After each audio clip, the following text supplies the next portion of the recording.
A pleasant day, everyone. So, we are the group 5.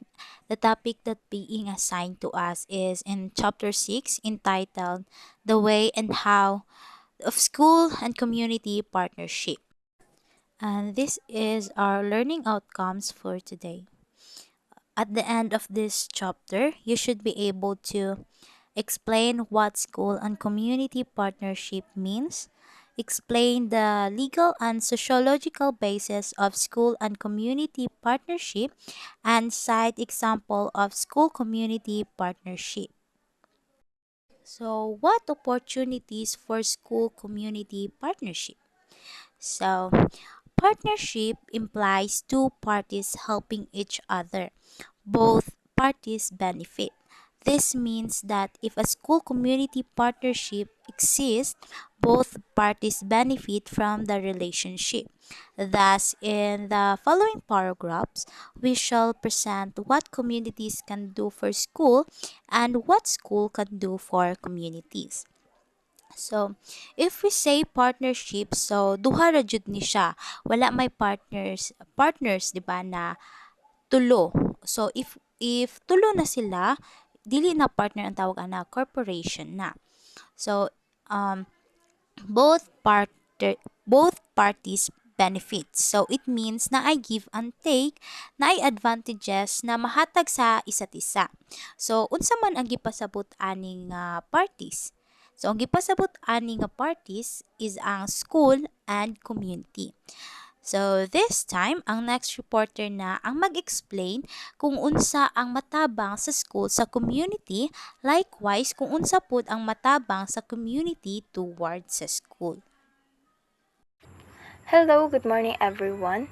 So to continue our discussion, it is said that the school is the agent for social change.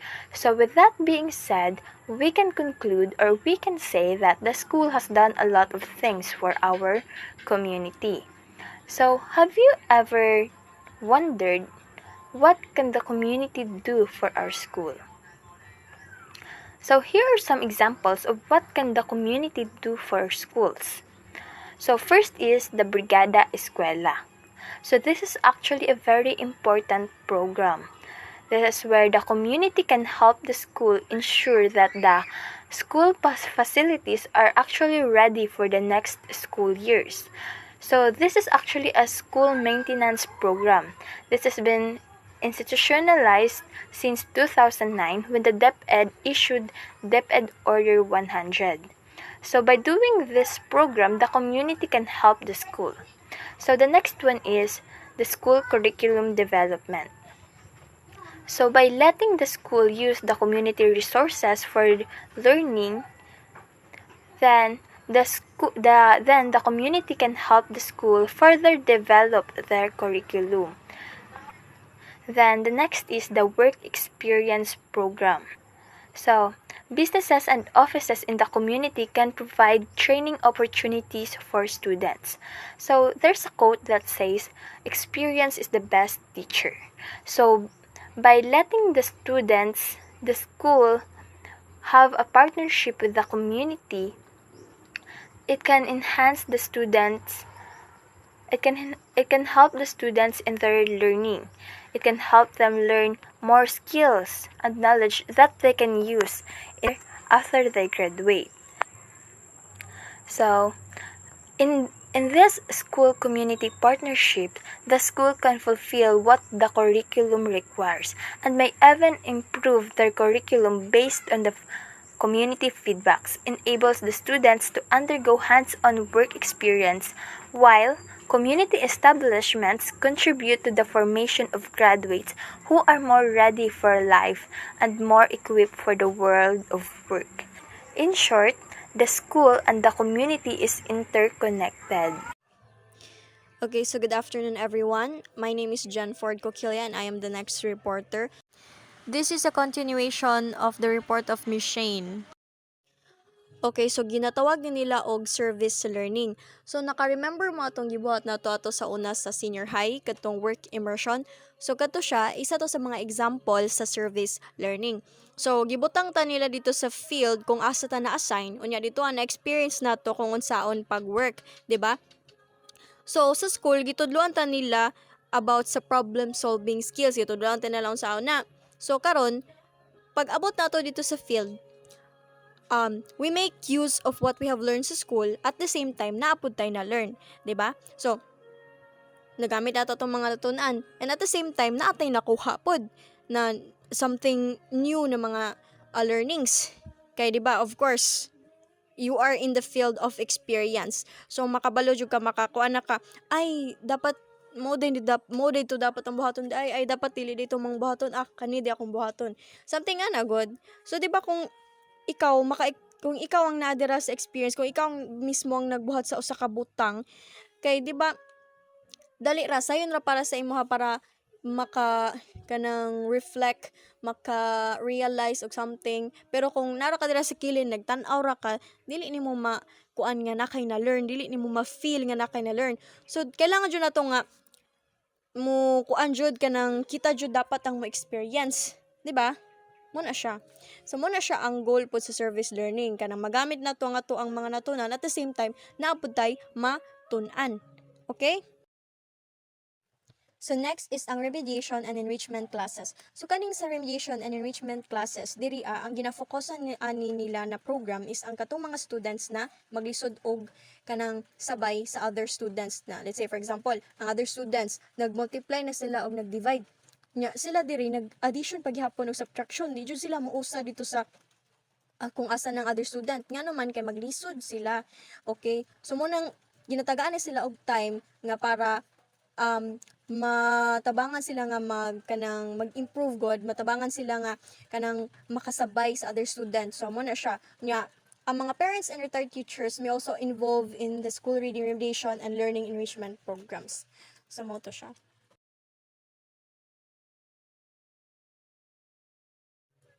So next is ang youth development program. So kaning youth development programs mo na siya mga programs nga related sa youth.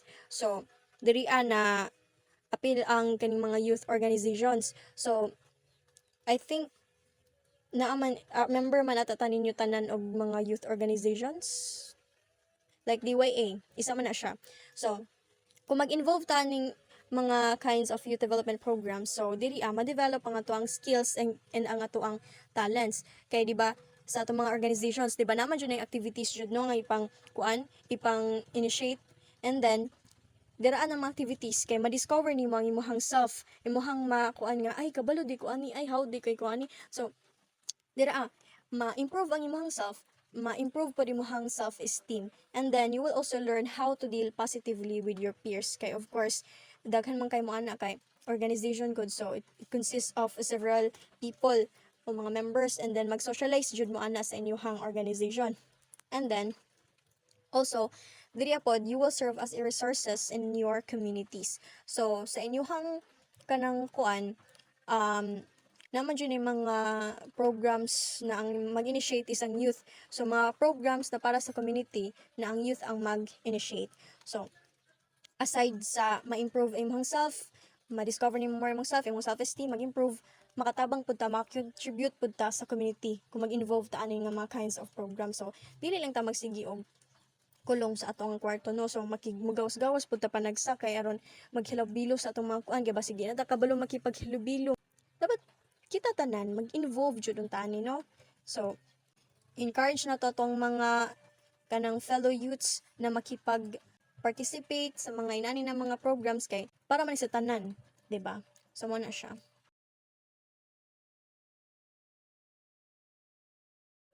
So next is ang community service. So I think kita tanan kabalo naman jud sa ning community service no. So di lang kay nako siya i-elaborate na jud pag-ayo kay very understandable naman jud ni siya kung unsa ni siya. So example aning community service is ang student participating in tutorial programs, community reforestation programs, clean up drive for a river, assisting in medical missions, school head involved in planning local celebrations, teachers managing programs, projects, activities, and school band playing in Fiesta Parade. So ako, based on my experience, naka-experience ako mahimong team leader o kaning sa community service. So, ang among gibuhat ato is adopt a daycare center. So, nangita mi og kanang daycare center na amo ang kanang kanang pwede i-adapt kanang very luoy jud kay nga daycare center ba kanang tabangon jud kag pag gani pag-ayos. So, amo to siyang something like i-renovate. So nanguan mi og kanang mga sponsors, nangita mi mga sponsors nya mo tong gi gamit na mga pampalit sa mga materials, and then gipinturahan na mo ilang kuan, among gi-design na nilang garden, and then all something na. So among gipanindot ang ilahang kuan daycare center. So mo to siya. Okay, now, let's proceed to what can schools do for communities in return. The first one is classroom use by community organizations for meeting. Now, the RIA class is schools can allow local organizations to hold meeting in classrooms. Like for example, naay meeting nga mahitabo dira nga community but then wala sila proper venue. So pwede sila dito sa classroom sa eskwelahan mag-meeting, but dapat mag-inform sa sila daan sa principal and dapat naa sila authorization sa principal. Okay, the second one is school use as a polling place and venue for medical mission, which it may co-sponsor with the rural health unit. Now, if you have observed during election class, ang school is mauna siya ang ginahimo nga venue during elections. And ang school sad is naga-host pud na sila og health events like for example, free check-up or kanang blood donor in partnership with local health services para ang mga tao sulod didto nga community is dili na sila mag-adto sa layo. The third one is school use by the Rural Health Unit for Mothers class on child care. The RIA class is ang school is nakig-collaborate or nakig-work sila with health units para mag-provide og classes for mothers about taking care of their children. Isa sa mga target ani nga participants sulod sa community class is katong mga mama nga nag-edad 18 below, katong mga mama nga wala pay alam or wala pay kaalam kung unsaon pag-aruga or pag-atiman sa ilahang anak. And the fourth one is school use as an evacuation center. The RIA class, in case of emergencies like floods, storms, landslide, and many others, school can act as evacuation center para mag-provide og shelter and safety sa mga community members nga naapektuhan sa disaster. Now let's proceed to the fifth one, school facilities used for community assemblies. The RIA class, school can host community gatherings or town hall meeting in their gym, bringing neighbors together to discuss important issues, like for example, issue about funds or issue about community's environment and many others. Now let's proceed to the next one, which is school basketball court used for local celebrations and barangay sport league. The RIA class, the school sport areas like basketball courts can be used for local celebrations like araw, fiesta, or sports league. This encourage everyone in the community to join in and have fun.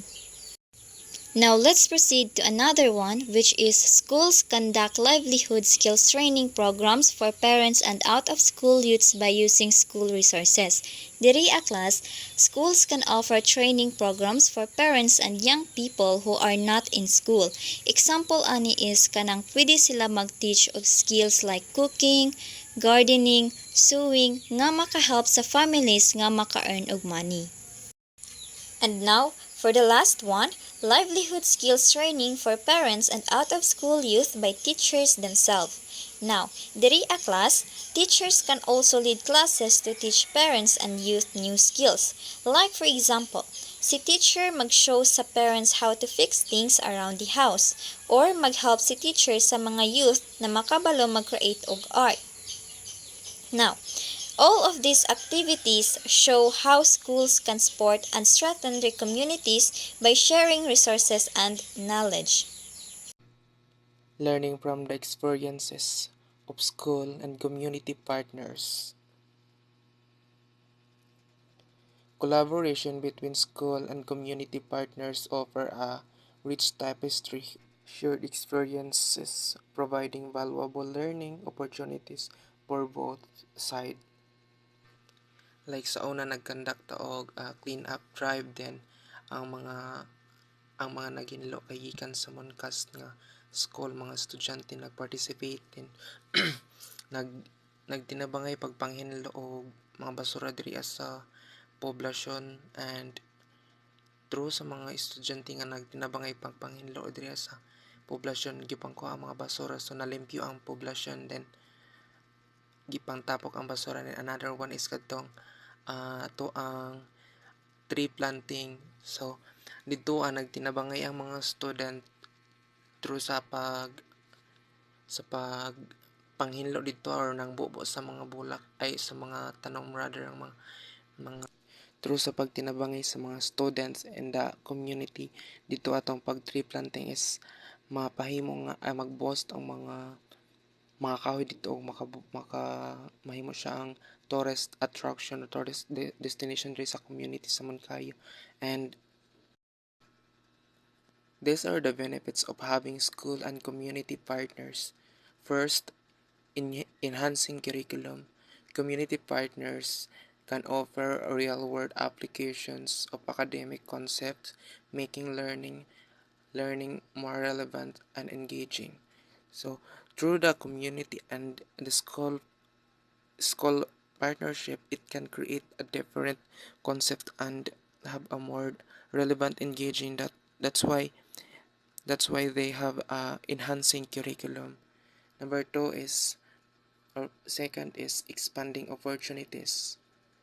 Community partners can provide students with access to resources and experiences they wouldn't otherwise have. So this is one of the process that making students to have an access and resources. For example, like kanang mga kanang bakol dili mo gina siya makalakaw, no, so tagana siya og opportunities nga or maka makakuha siya og uh, like a wheelchair. So through sa wheelchair naa siya opportunity nga ma-experience niya mula ka bisan man lang nga nagsakay lang siya og wheelchair, and sa kanang mga students rather nga walay walay mga gamit for school. So maghatag pod og access or mga resources ang community para sa mga students kung sa ilahang mga kulang. Ang expanding opportunities pod kay importante pod ni siya sa pagbuo og patas nga katarungan or katungod dili lang sa eskwelahan but also in the community.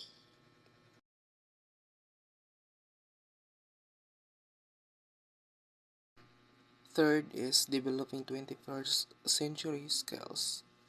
Community engagement encourages collaboration, communication, and problem solving, essential skills for success in today's world. So diri ay gamito nato atong critical thinking skills and how to solve the problem solving, and especially now the world is very authentic and very advantage, and through collaboration we can create a different that we want to achieve in today's world.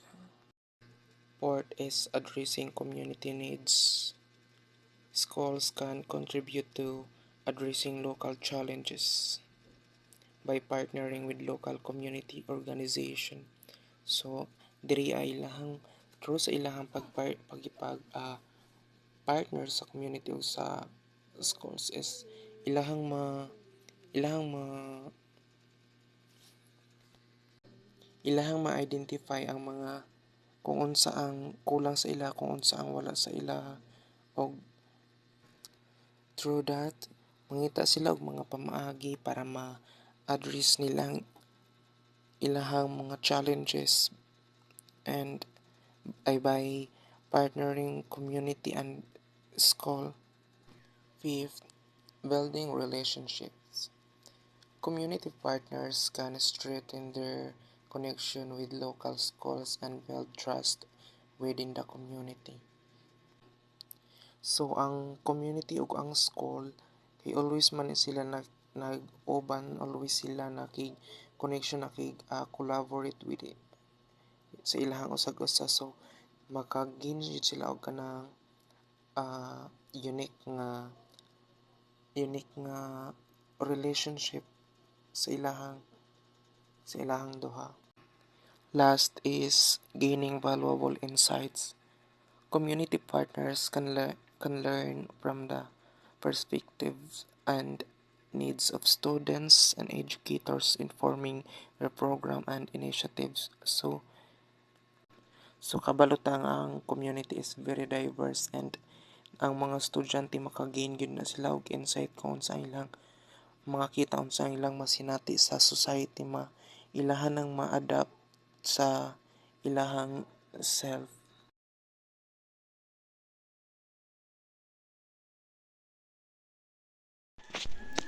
Benefits of having school and community partners. REACH stands for Revitalize Enthusiasm for Assistance to Children of Humanity. Kani siya nga program is ang teachers mag-adapt og students and providing them with free tutoring, family visits, and even a daily allowance. Kani siya nga program lead to significant improvements in the academic performance of Pembo Elementary School, which is nitaas from 23rd to 9th in rank and then to first in just 6 years. Ang Urbanidad Kids, kanipod ang tawag sa estudyante who serve as role models for their peers in the Pembo community. Kani sila nga estudyante were known for being clean, well-mannered, and dedicated to their studies. BOWS stands for Brain Operates Well on Loaded Stomach. It was a program where students selected by the school due to malnutrition were provided with a free bowl of lugaw during recess. Mura siya og kanang musi. Then, ang pera sa panahon was a weekly trash market where students, ilang parents, and ang community members were invited to bring their recyclable garbage. Kani nga project is nagatabang sa eskwelahan nga maka-purchase og supplies and even supported two students to participate in a math competition sa Singapore. Legal basis for parents and community involvement. It has no wonder why even our laws support school community partnership.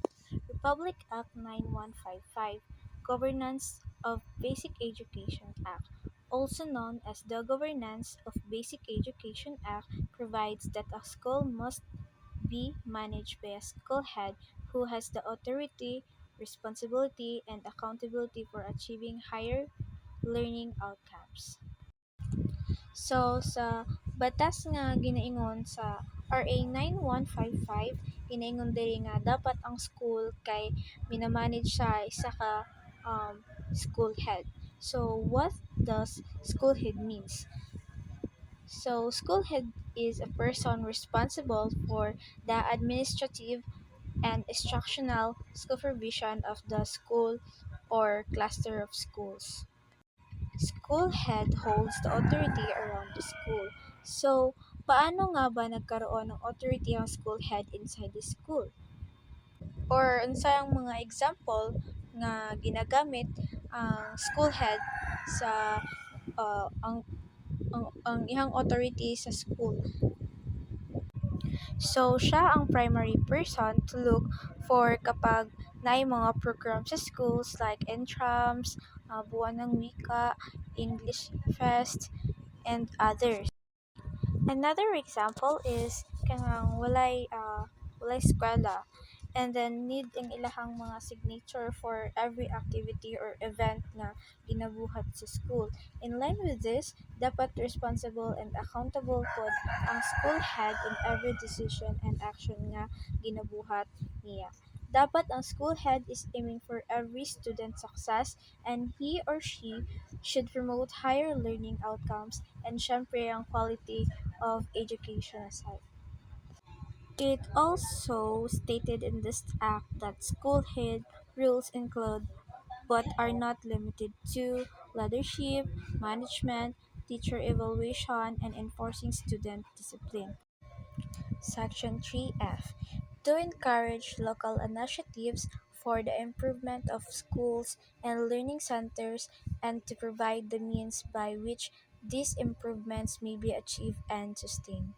This means that if local people in the community should be initiative and actively participating in the school and community partnership, since this will help on improving the learning organization as well as the learning facilities such as the classroom, auditorium, clinics, and others to be improved. Like for example, in this situation is na kay Manghod nga Elementary. Uh, every month na sila yung mga designated na cleaners wherein nag-aadto sa school ang parents para limpyuhan ang garden, tarungon ang mga module, mga books or library or nagalimpyo sa school, nagasilihig sa sulod ug sa gawas nga room og mangguna og ayuhon nila ang lamisa or ang mga bangko nga mga naguba sa mga students.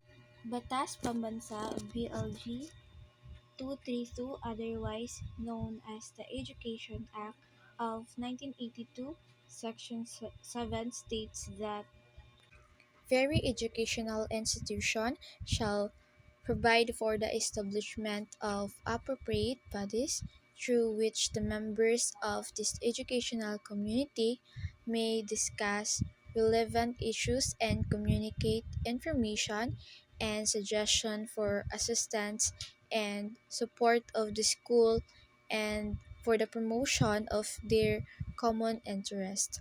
Representative from each subgroup of the educational community shall sit and participate in these bodies, the rules and procedures of which must be approved by them and duly published. This means that learning institutions should be able to voice their opinions and discuss it with the teacher and other parents in order to resolve it. Example is PTA meeting. 'Di ba sa PTA meeting is ginastoryahan kung saon nga ma-achieve ang betterment ng schools and the learning sa students. One thing is ginastoryahan sa PTA meeting before sa school is buying electric fans, pag-paint sa classroom, wherein dili kayang punduhan sa school sa PTA will decide kung unsaon or kung pila ang ambagan para makuha na siya nga project or mahuman na siya nga project. So, pag nanay class fund, kailangan naay approvement sa ginikanan and then dira na pod nagakuha og pangpalit floor wax, pang decorate sa rooms, nagapalit og water dispenser para makalas ang students ug palit og sila og tubig and then which is very helpful kay nalasan na ang gasto sa mga students. Representatives from each subgroup of the educational community shall sit and participate in these bodies and rules procedure of which must be approved by them and duly published. So diri ginaingon lang nga ang school o ang community na ay kanang meeting nga kailangan makikooperate ang mga personals like PTA meeting, need nga na mo attend ng mga parents since attendance nila will reflect on the activeness concerning the education of their children. Another law, RA 8525, adopt a school program act also provides for school community partnership. There is hereby established to adopt a school program which will allow the private entities to assess a public school, whether elementary, secondary, or tertiary, in but not limited to the following areas: staff and faculty development for training and further education, construction of facilities, upgrading of existing facilities, provision of books, publication and other instructional materials, and modernization of instructional technologies. So I will continue the report. The Philippine Education for All EFA 2015 plan, which aimed to improve basic education for all Filipinos, emphasized the importance of school community partnership. The Philippine Education for All EFA 2015 plan highlight the importance of school community partnerships and achieving its goal of providing quality basic education to all Filipinos.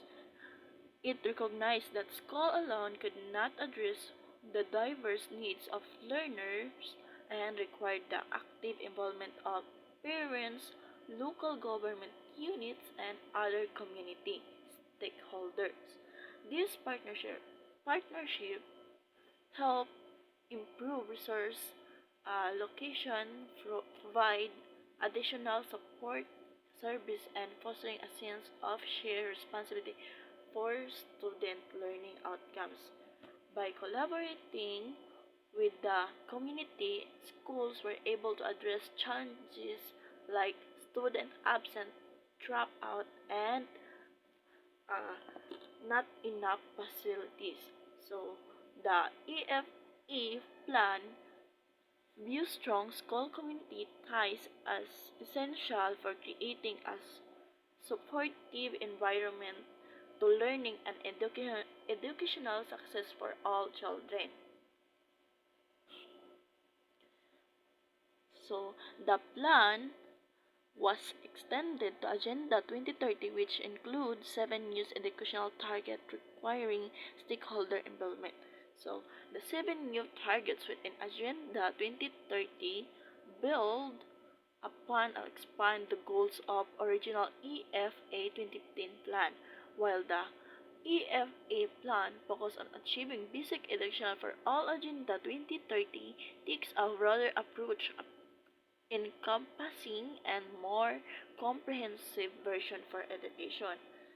So, the Agenda 2030 takes the EFA goals as a foundation as expand them to address a wider range of educational needs, including higher education, skills development, and a focus of sustainability and global citizen. UNESCO Assistant Director General for Education Dr. Kian Tang highlighted that realizing Agenda 2030 necessitates partnership, partnerships between school and communities.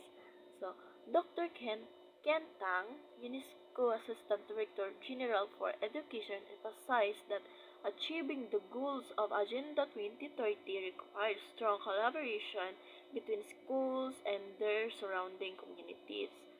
He highlighted that these partnerships are crucial to improving the quality of education and ensuring it is accessible to all. School needs Schools need to work closely with local organizations, governments, and families to address educational challenges and promote lifelong learning.